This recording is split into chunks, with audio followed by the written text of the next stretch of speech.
ألف لام را تلك آيات الكتاب المبين إنا أنزلناه قرآنا عربيا لعلكم تعقلون نحن نقص عليك أحسن القصص بما أوحينا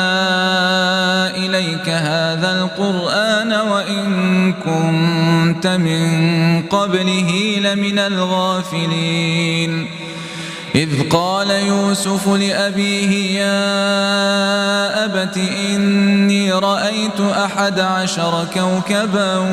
والشمس والقمر رأيتهم لي ساجدين قال يا بني لا تقصص رؤياك على إخوتك فيكيدوا لك كيدا إن الشيطان للإنسان عدو مبين وكذلك يجتبيك ربك ويعلمك من تأويل الأحاديث ويتم نعمته عليك وعلى آل يعقوب كما أتمها على أبويك من قبل إبراهيم وإسحاق إن ربك عليم حكيم لقد كان في يوسف وإخوته آيات للسائلين إذ قالوا ليوسف وأخوه أحب إلى أبينا منا ونحن عصبة إن أبانا لفي ضلال مبين اقتلوا يوسف أو اطرحوه أرضا يخل لكم وجه أبيكم وتكونوا من بعده قوما صالحين قال قائل منهم لا تقتلوا يوسف وألقوه في غيابة الجب يلتقطه بعض السيارة إن كنتم فاعلين قالوا يا أبانا ما لك لا تأمنا على يوسف وإنا له لناصحون أرسله معنا غدا يرتع ويلعب وإنا له لحافظون قال إني ليحزنني أن تذهبوا به وأخاف أن يأكله الذئب وأنتم عنه غافلون قالوا لئن أكله الذئب ونحن عصبة إنا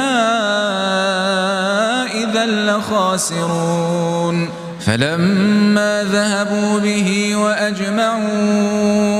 أن يجعلوه في غيابة الجب وأوحينا إليه لتنبئنهم بأمرهم هذا وهم لا يشعرون وجاءوا أباهم عشاء يبكون قالوا يا أبانا إنا ذهبنا نستبق وتركنا يوسف عند متاعنا فأكله الذئب وما أنت بمؤمن لنا ولو كنا صادقين وجاءوا على قميصه بدم كذب قال بل سولت لكم أنفسكم أمرا فصبر جميل والله المستعان على ما تصفون وجاءت سيارة فأرسلوا واردهم فأدلى دلوه قال يا بشرى هذا غلام وأسروه بضاعة والله عليم بما يعملون وشروه بثمن بخس دراهم معدودة وكانوا فيه من الزاهدين. وقال الذي اشتراه من مصر لامرأته أكرمي مثواه عسى أن ينفعنا أو نتخذه ولدا وكذلك مكنا ليوسف في الأرض ولنعلمه من تأويل الأحاديث والله غالب على أمره ولكن أكثر الناس لا يعلمون. ولما بلغ أشده آتيناه حكما وعلما وكذلك نجزي المحسنين. وراودته التي هو في بيتها عن نفسه وغلقت الأبواب وقالت هيت لك قال معاذ الله إنه ربي أحسن مثواي إنه لا يفلح الظالمون. ولقد همت به وهم بها لولا أن رأى برهان ربه كذلك لنصرف عنه السوء والفحشاء إنه من عبادنا المخلصين. واستبق الباب وقدت قميصه من دبر وألف يا سيدها لدى الباب قالت ما جزاء من أراد بأهلك سوءا إلا أن يسجن أو عذاب أليم قال هي راودتني عن نفسي وشهد شاهد من أهلها إن كان قميصه قد من قبل فصدقت وهو من الكاذبين وإن كان قميصه قد من دبر فكذبت وهو من الصادقين. فلما رأى قميصه قد من دبر قال إنه من كيدكن إن كيدكن عظيم. يوسف أعرض عن هذا واستغفري لذنبك إنك كنت من الخاطئين. وقال نسوة في المدينة امرأة العزيز تراود فتاها عن نفسه قد شغفها حبا إنا لنراها في ضلال مبين. فلما سمعت بمكرهن أرسلت إليهن وأعتدت لهن متكأ وآتت كل واحدة منهن سكينا وقالت اخرج عليهن. فلما رأينه أكبرنه وقطعن أيديهن وقلن حاش لله ما هذا بشرا إن هذا إلا ملك كريم. قالت فذلكن الذي لمتنني فيه ولقد راودته عن نفسه فاستعصم ولئن لم يفعل ما آمره ليسجنن وليكون من الصاغرين. قال رب السجن أحب إلي مما يدعونني إليه وإلا تصرف عني كيدهن أصب إليهن وأكن من الجاهلين. فاستجاب له ربه فصرف عنه كيدهن إنه هو السميع العليم. ثم بدا لهم من بعد ما رأوا الآيات ليسجننه حتى حين. ودخل معه السجن فتيان قال أحدهما إني أراني أعصر خمرا وقال الآخر إني أراني أحمل فوق رأسي خبزا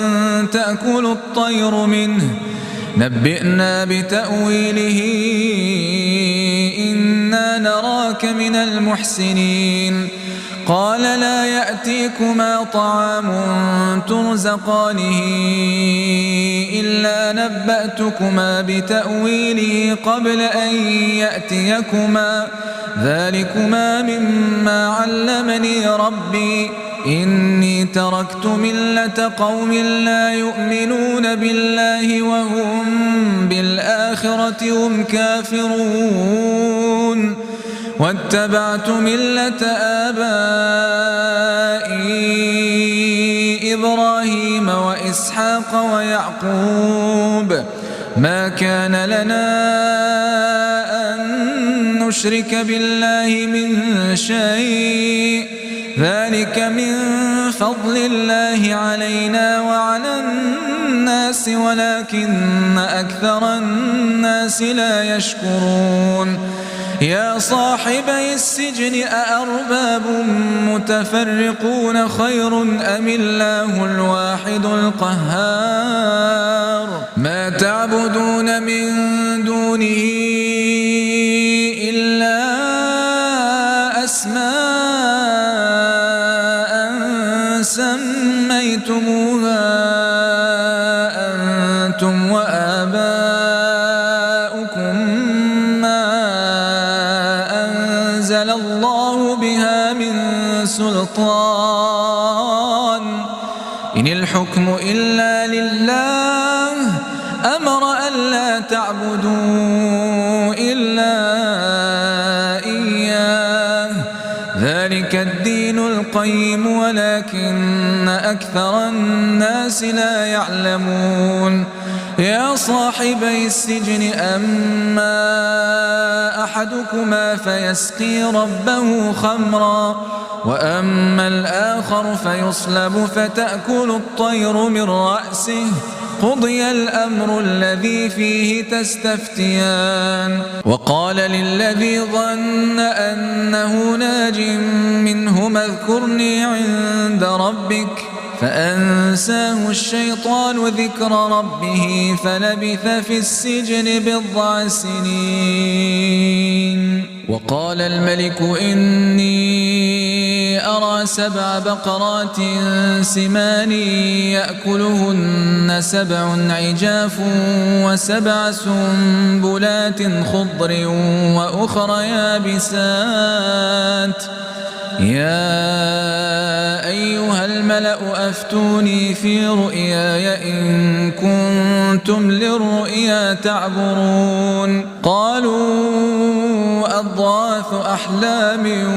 وما نحن بتأويل الأحلام بعالمين وقال الذي نجا منهما وادكر بعد أمة أنا أنبئكم بتأويله فأرسلون يوسف أيها الصديق أفتنا في 7 بقرات سمان يأكلهن 7 عجاف و7 سنبلات خضر وأخر يابسات لعلي أرجع إلى الناس لعلهم يعلمون قال تزرعون 7 سنين دأبا فما حصدتم فذروه في سنبله إلا قليلا مما تأكلون ثم يأتي من بعد ذلك 7 شداد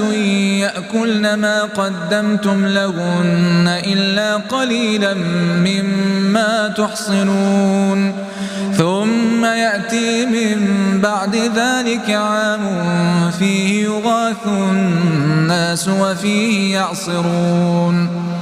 وقال الملك ائتوني به فلما جاءه الرسول قال ارجع إلى ربك فاسأله ما بال النسوة اللاتي قطعن أيديهن إن ربي بكيدهن عليم. قال ما خطبكن إذ راوتن يوسف عن نفسه قلن حاش لله ما علمنا عليه من سوء. قالت امرأة العزيز الآن حصحص الحق أنا راودته عن نفسه وإنه لمن الصادقين.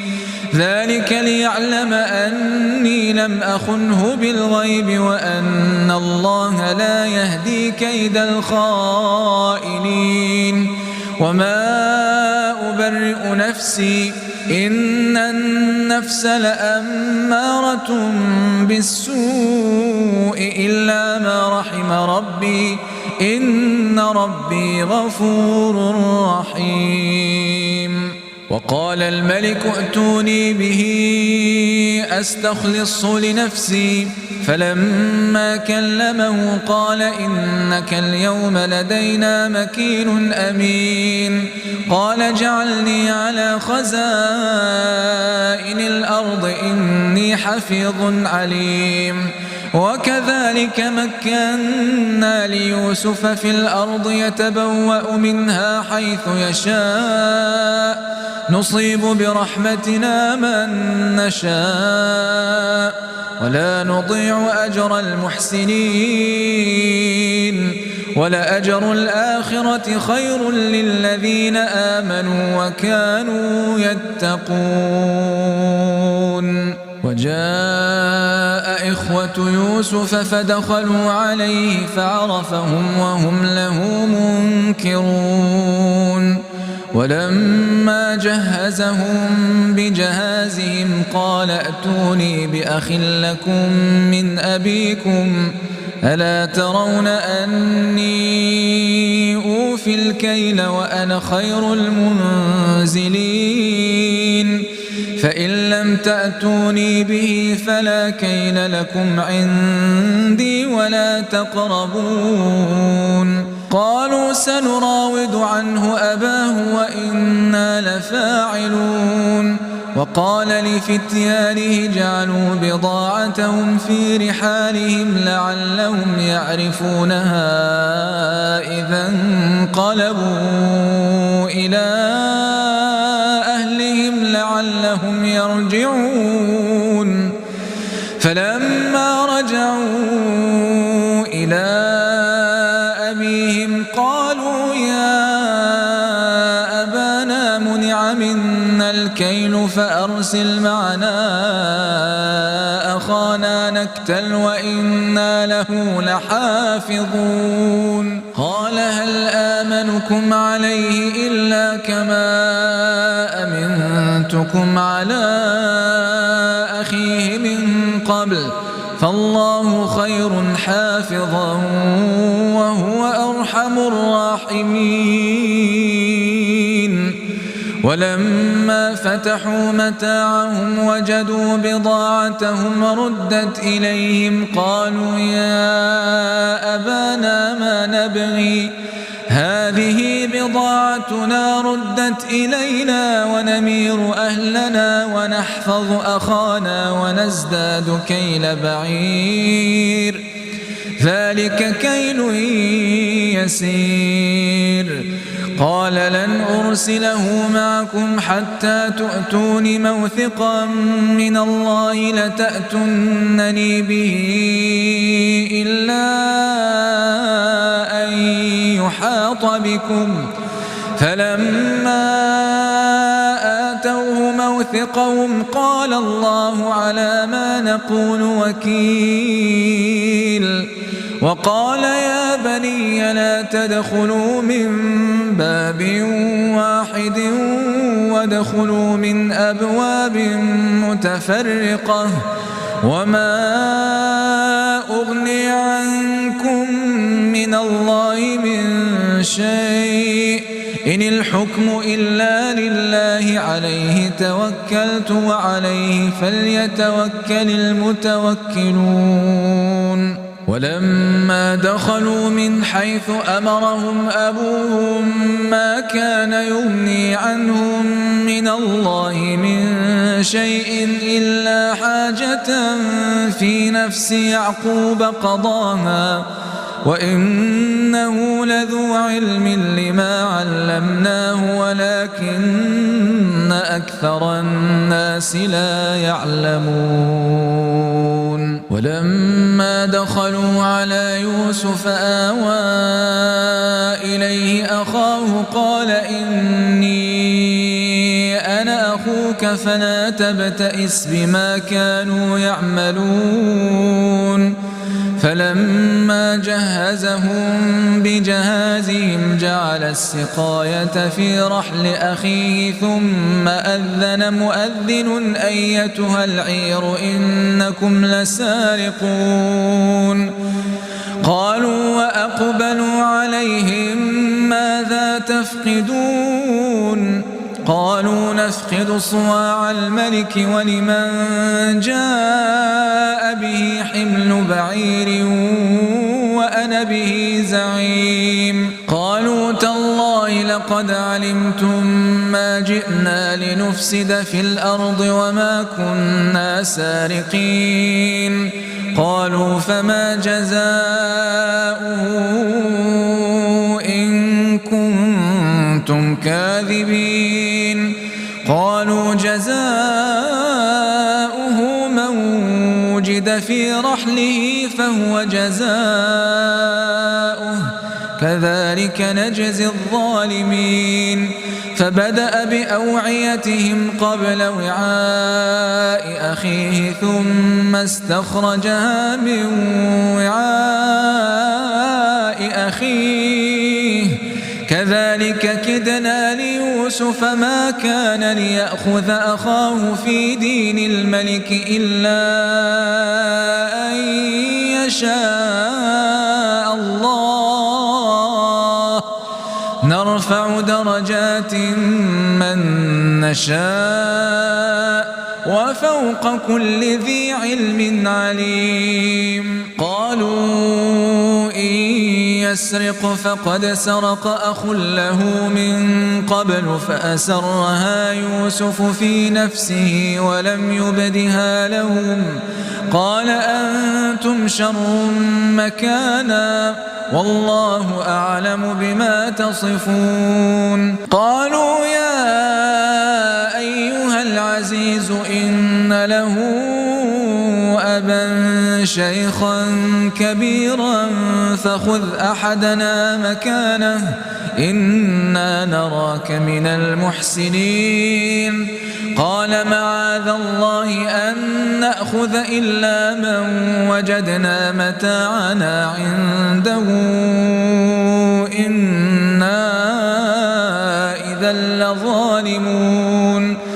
فلما استيئسوا منه خلصوا نجيا قال كبيرهم ألم تعلموا أن أباكم قد أخذ عليكم موثقا من الله ومن قبل ما فرطتم في يوسف فلن أبرح الأرض حتى يأذن لي أبي أو يحكم الله لي وهو خير الحاكمين ارجعوا إلى أبيكم فقولوا يا أبانا إن ابنك سرق وما شهدنا إلا بما علمنا وما كنا للغيب حافظين واسأل القرية التي كنا فيها والعير التي أقبلنا فيها وإنا لصادقون قال بل سولت لكم أنفسكم أمرا فصبر جميل عسى الله أن يأتيني بهم جميعا إنه هو العليم الحكيم. وتولى عنهم وقال يا أسفا على يوسف وابيضت عيناه من الحزن فهو كظيم. قالوا تالله تفتأ تذكر يوسف حتى تكون حرضا أو تكون من الهالكين. قال إنما أشكو بثي وحزني إلى الله وأعلم من الله ما لا تعلمون. يا بني يذهبوا فتحسسوا من يوسف وأخيه ولا تيأسوا من روح الله إنه لا ييأس من روح الله إلا القوم الكافرون. فلما دخلوا عليه قالوا يا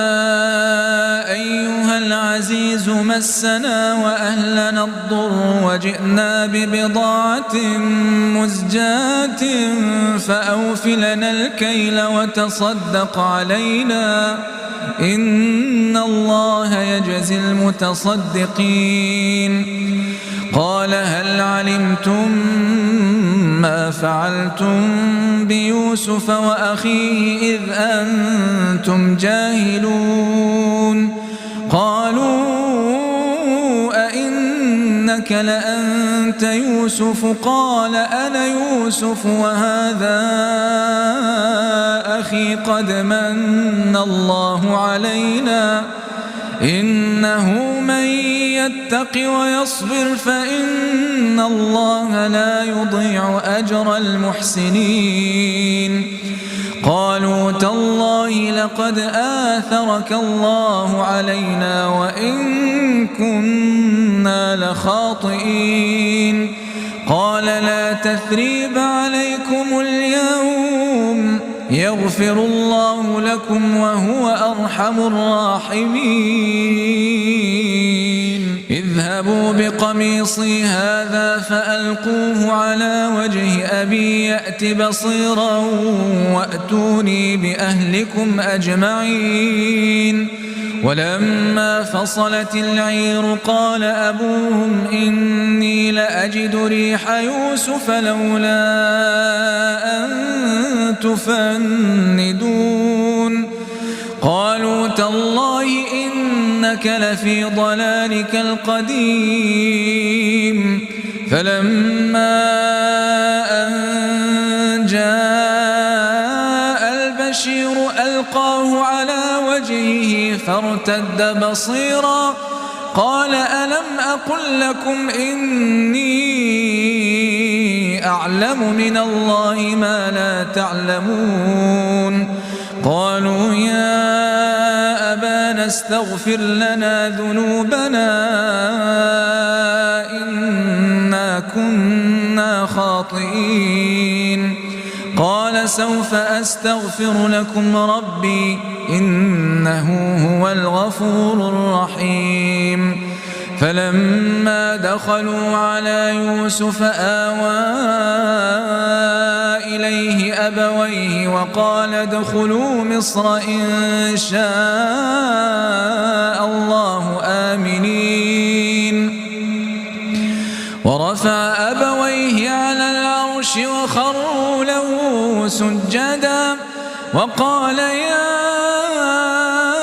أبت هذا تأويل رؤياي من قبل قد جعلها ربي حقا وقد أحسن بي إذ أخرجني من السجن وجاء بكم من البدو من بعد أن نزغ الشيطان بيني وبين إخوتي إن ربي لطيف لما يشاء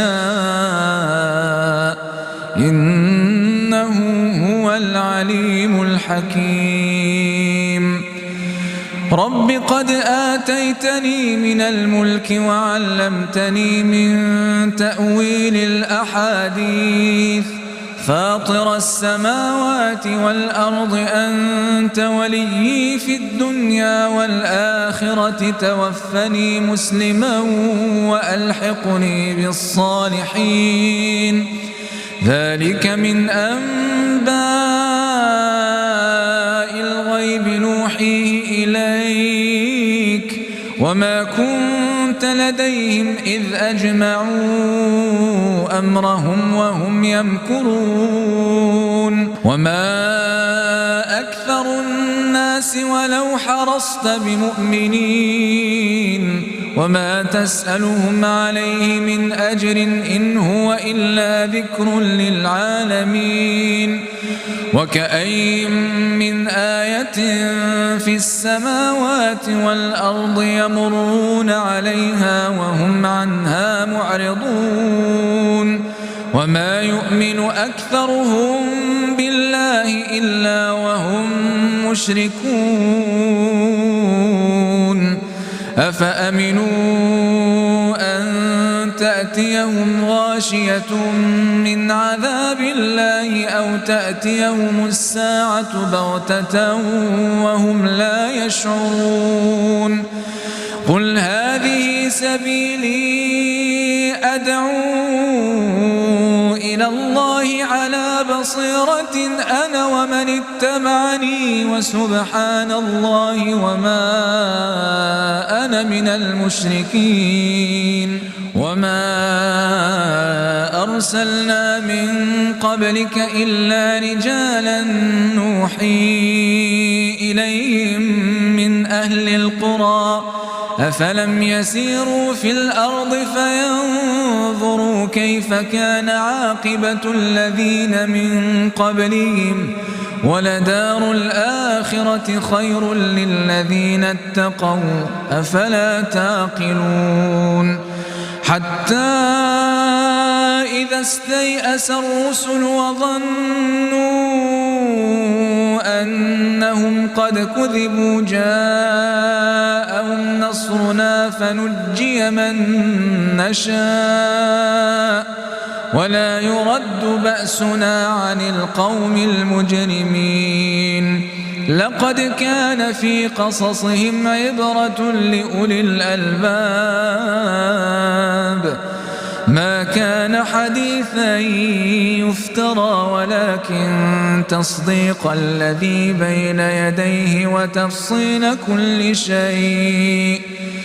ولكن تصديق الذي بين يديه وتفصيل كل شيء وهدى ورحمة لقوم يؤمنون